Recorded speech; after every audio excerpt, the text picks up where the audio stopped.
Bonjour à tous les amis, j'espère que vous allez bien. Bienvenue sur la chaîne YouTube de Camille et moi. Bon, je vous passe un petit peu la phase où je me présente. Je pense que maintenant, vous le savez. Je suis Pierre, j'ai 20 ans. Je gère une société de nettoyage et de sous-location depuis maintenant 2 ans. Et sur cette YouTube, je vous partage régulièrement du contenu autour de ces deux activités. Avant tout de commencer la vidéo, je vous invite à aller juste en dessous dans la partie description, puisque si toi aussi tu souhaites justement démarrer une société de nettoyage en partant de zéro sans apport générateur de cash, eh ben, je t'ai préparé une formation gratuite dans la partie description qui dure 1 heure et qui te permettra toi aussi de lancer cette activité. Donc voilà, sans plus tarder, aujourd'hui, cette vidéo s'intitule « Comment justement automatiser votre activité de nettoyage ». Donc, je me suis préparé en fait tout mon petit calepin pour vous expliquer comment vous allez pouvoir justement automatiser pour ceux qui ont déjà une activité et pour ceux qui souhaitent justement lancer leur activité par la suite. Et ben, pouvoir automatiser tout ça un maximum, que ce soit avec des outils, du personnel, etc.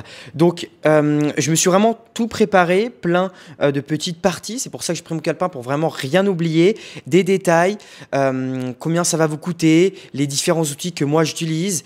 Enfin voilà, vraiment tout de A à Z, comment recruter. Franchement, cette vidéo devrait bien vous plaire. Donc, je vous invite vraiment à rester jusqu'à la fin, puisque jusqu'à la fin, je vous donnerai des tips et des choses que, pour le coup, je n'ai pas peur de le dire, vous ne retrouverez nulle part. Voilà, sans plus tarder, on va commencer sur d'abord la partie automatisation avec les outils de gestion. Donc aujourd'hui, pour votre activité, vous allez, on va dire, avoir 2 types d'automatisation. La partie automatisation grâce aux outils, donc ça va être tous les outils qui vont automatiser votre business, que ce soit de la facturation, de l'envoi de paiement, gérer aussi votre personnel de ménage, vos stocks, etc. Et vous allez avoir une deuxième partie qui va être là, plus la partie automatisation terrain. Donc on va voir dans un second temps. Et je vous donnerai aussi à la fin toute une partie, on va dire, un peu plus conseils et les erreurs qu'il faut un peu éviter, les choses qui prennent du temps et qu'il va falloir éviter. Donc, je vous ai donné 2 conseils qui sont pour moi très bons. Donc, on va commencer, c'est parti. Donc, tout d'abord, en termes d'outils, quelque chose qui va être indispensable, que ce soit au lancement de votre activité et même dans le développement de votre activité, c'est un tableau de trésorerie et de prévisionnel. Donc, je m'explique. Ça va être un tableau pour gérer toute la trésorerie qui va être dans votre société et faire un prévisionnel, surtout au début de votre activité, pour savoir où vous allez aller et ce que vous voulez faire. Ça va être aussi avec ces tableaux-là, faire un KPI.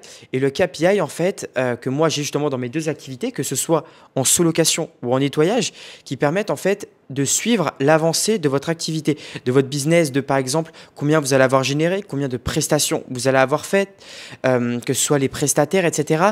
Vraiment savoir combien il y a d'argent qui rentre et combien il y a d'argent qui sort. Donc vraiment le cash flow net que vous allez récupérer dans votre structure.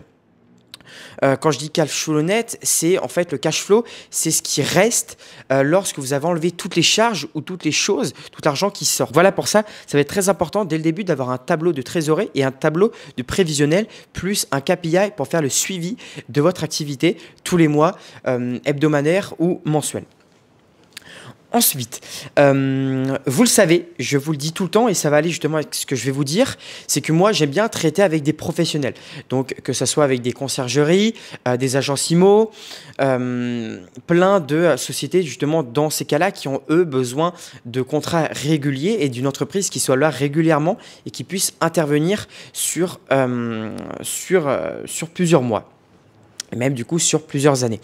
Donc justement pour ces entreprises-là, il va falloir contractualiser avec elles pour justement verrouiller le marché avec elles et en plus mettre en place justement des prélèvements automatiques pour ces entreprises qui vont vraiment être un gain de temps qui va être énorme et justement vous allez pouvoir utiliser GoCardless. GoCardless, c'est pour gérer tous ces prélèvements automatiques.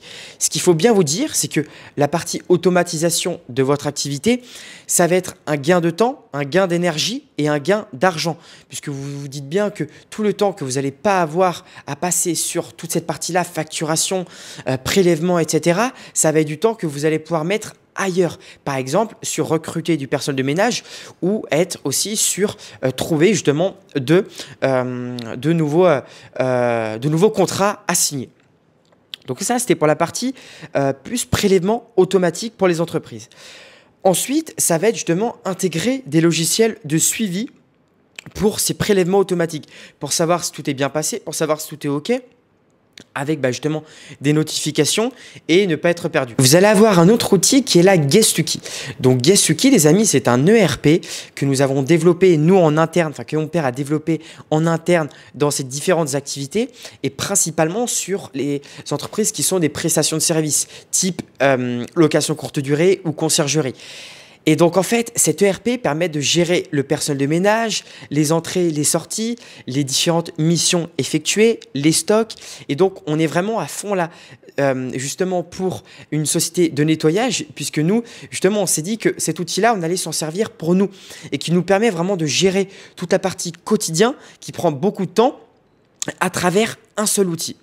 Et justement, dans cet outil-là que je vais vous présenter aussi après pour un autre aspect, vous allez pouvoir aussi mettre un espace formation pour vos prestataires de ménage. Mais ça va venir un petit peu après. Donc ça, c'était Guestuki pour la partie plus quotidienne. Ensuite, pour la partie facturation, vous allez avoir ZoInvoice. ZoInvoice, c'est un outil de facturation qui vous coûte 0, qui est bien puisque vous n'avez pas besoin de payer et vous pouvez vraiment faire plein de factures avant de devoir prendre la partie payante. Donc cet outil-là, les amis, ça vous permet de faire des factures pour que ce soit des professionnels si c'est juste de temps en temps et même des particuliers. Et ce qui est bien quand vous travaillez avec des professionnels, c'est qu'en fait, ça garde, vous savez, ça enregistre en fait avec l'intelligence artificielle et ça permet d'ailleurs de refaire les mêmes factures sur la même base de données que vous avez créée dès le début sur la personne en question. Donc voilà, ça c'était pour la partie outils de gestion. Donc je vous ai donné, pour refaire un petit récap, donc un tableau de trésorerie, un prévisionnel, des KPI, des prélèvements automatiques pour les entreprises avec Cocardless. Là, il va falloir aussi contractualiser avec les entreprises pour verrouiller votre marché, intégrer des logiciels de suivi pour justement ces prélèvements automatiques. Vous avez Guestuki qui est là pour la partie personnel de ménage, stock ou même les missions qui sont affectées, et ZoInvoice pour toute la partie facturation. Donc ça, c'est les outils les plus indispensables, on va dire, et les outils qui sont les plus importants, qui prennent en compte les choses qui sont le plus récurrentes dans votre activité. Donc ça, c'était le plus grand A, qui était l'automatisation d'outils de gestion. Ensuite, le grand 2, du coup, là, on est plus sur de l'automatisation sur le terrain, et qui est pour moi très importante à bien comprendre. Donc écoutez-moi bien et n'hésitez pas à vous prendre pareil un petit calepin pour noter ce que je vous dis là. Donc, aujourd'hui, ce qu'il va falloir prendre en compte, c'est que pour automatiser votre business, il va falloir recruter. Sauf que pour recruter du personnel, il y a des critères à prendre en compte. Tout d'abord, ne recrutez que ou principalement des auto-entrepreneurs, surtout dans le début de votre business. Il va pas falloir recruter des salariés et surtout au début, puisque, je vous l'explique, dans une activité nettoyage, il y a beaucoup de turnover. C'est beaucoup de prestations. Donc ça veut dire que vous ne pouvez pas forcément être sûr, sauf quand vous travaillez avec des professionnels, le nombre de prestations qu'il va y avoir sur chaque mois. Donc c'est pour ça que c'est bien de faire appel à des auto-entrepreneurs, puisqu'en fait, ils vont être payés à la mission à laquelle ils vont effectuer. Et en plus, vous le savez, lorsque vous avez des salariés, par exemple, il y a des 13e mois à payer, il y a les congés payés, il y a aussi, lorsque quelqu'un est malade, vous devez aussi le payer. Vous ne pouvez pas trop compter, c'est plus compliqué. Surtout quand on démarre son activité nettoyage, pour moi, c'est génial de prendre un autre entrepreneur qui même, lui, va être à fond dedans, puisqu'en fait, il va être payé à la tâche. Donc, il a tout intérêt à ce que ce soit nickel. Bon, les autres entrepreneurs, on verra les coûts à la fin. Autre chose, justement pour ces auto-entrepreneurs, il va falloir mettre en place une partie formation pour ce personnel-là.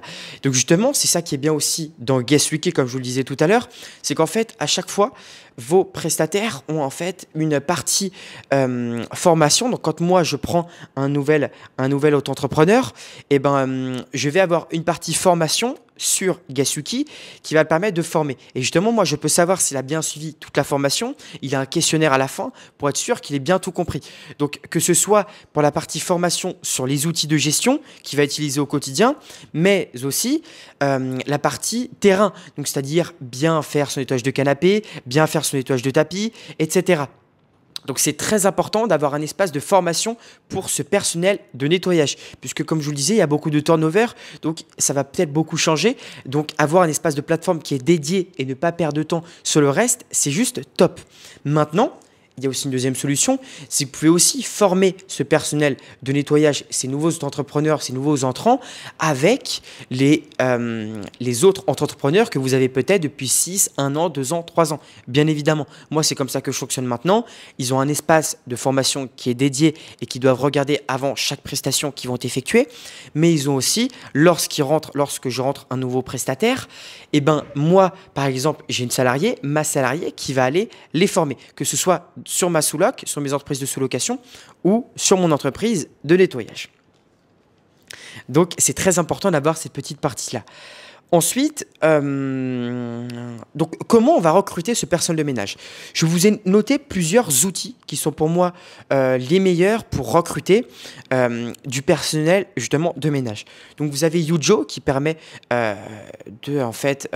mise en relation entre des particuliers et des professionnels. Donc, Yujo, ça vous permettra de recruter ce personnel de ménage-là.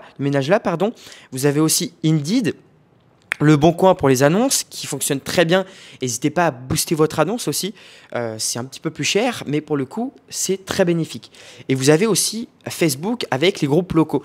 Ce qu'il ne faut pas négliger, c'est que dans votre ville, sur chaque activité, que ce soit en sous-location ou même en nettoyage, là du coup, on parle en nettoyage principalement, et ben, vous allez avoir des groupes qui sont dans votre ville et qui vont vous permettre justement de mettre des annonces, qui vont permettre aussi de trouver des clients qui ont besoin de nettoyage. Donc ne négligez surtout pas les groupes Facebook locaux de votre ville. C'est très très important.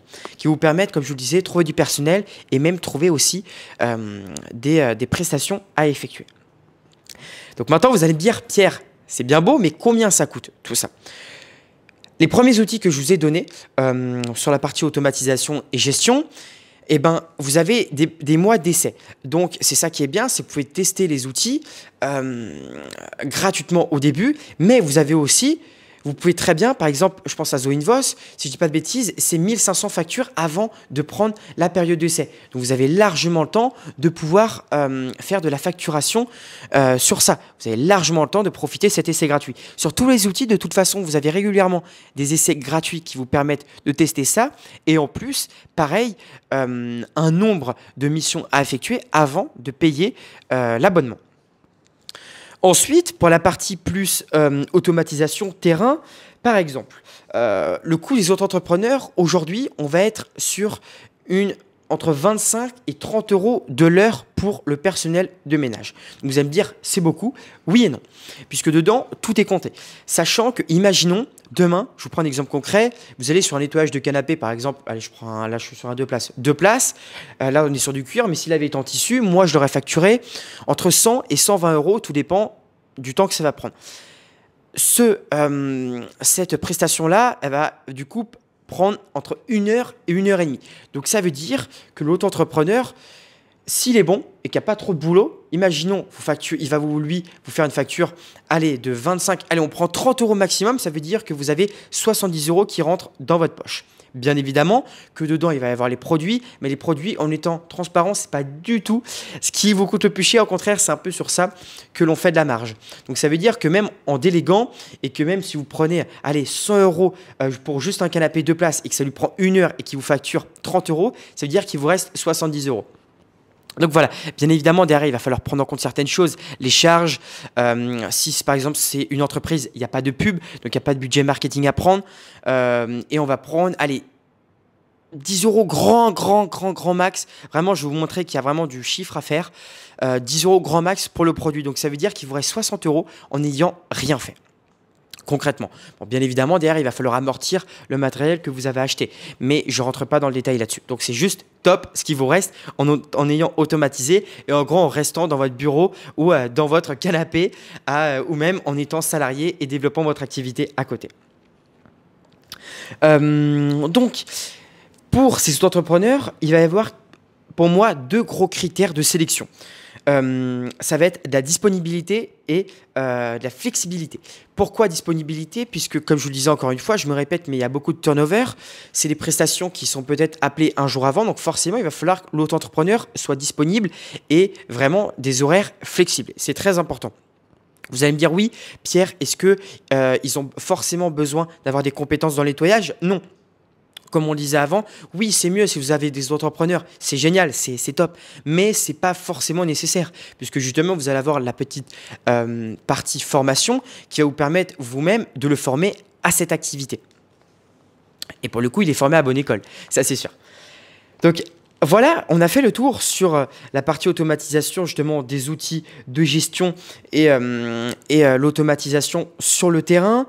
Et moi, justement, j'ai 2 conseils à vous donner pour terminer cette vidéo. C'est tester bien les outils avec les versions gratuites ou les périodes d'essai pour être sûr, avant de s'engager sur ces outils-là. Et en plus, comme je vous l'ai dit tout à l'heure, bien former votre personnel de ménage, que ce soit sur le terrain ou même sur les outils de gestion pour que tout soit clair et qu'il n'y ait pas de problème au développement de votre activité. Donc, voici les amis tous les conseils que je pouvais vous donner à travers cette vidéo pour scaler et automatiser votre business de nettoyage un maximum. N'hésitez pas si vous avez quelconque question dans les commentaires et je vous invite en plus à participer au webinaire que je vous ai préparé pour la fin du mois d'août, que je vais vous mettre justement le lien pour vous inscrire dans la partie description. Vous avez tout pour réussir avec tout ce que je viens vous dire là, scaler et automatiser pour ceux qui souhaitent se lancer ou même ceux qui ont déjà une activité qui est déjà préparée. Sur ce, n'hésitez pas à lâcher un pouce bleu, un petit commentaire pour me dire ce que vous en avez pensé et si vous avez des petites questions et à vous abonner à la chaîne YouTube puisqu'on partage régulièrement du contenu autour du nettoyage et de la sous-location. Sur ce, je vous dis à très vite pour une prochaine vidéo. Ciao!